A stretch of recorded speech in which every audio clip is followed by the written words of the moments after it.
গুনগুন আওয়াজে সব সময় যেন আমরা এই তাকবীরে তাশরিক পড়ি, আল্লাহু আকবার, আল্লাহু আকবার, লা ইলাহা ইল্লাল্লাহু আল্লাহু আকবার, আল্লাহু আকবার, লিল্লাহিল হামদ। হাদিস পাকের মধ্যে বলা হয়েছে এই পবিত্র ঈদুল আজহা এমন একটা ত্যাগের ঈদ যে যখন এই ঈদুল আজহার চাঁদ উদ্ভাসিত হবে, তোমরা নিজের নাখুন কাটবে না, নিজের চুল কাটবে না, নিজের মুছ কাটবে না।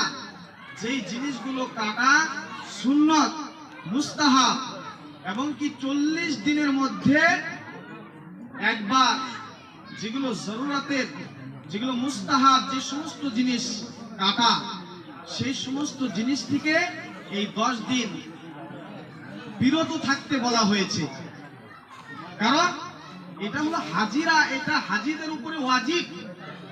আর এই হাজিদের এই ওয়াজিবকে যদি আমরা স্মরণ এবং আমরা যদি বরণ করি, আমরা যদি সেটার উপরে আমরা যদি আমল করি, আল্লাহ পাক বলছেন তোমাদেরকে মকবুল হজের সওয়াব লিখে দেওয়া হবে। জুড়ে বলে সুবহানাল্লাহ।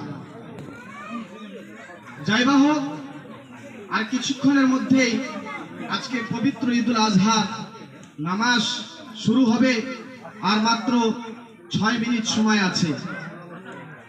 আমরা যদি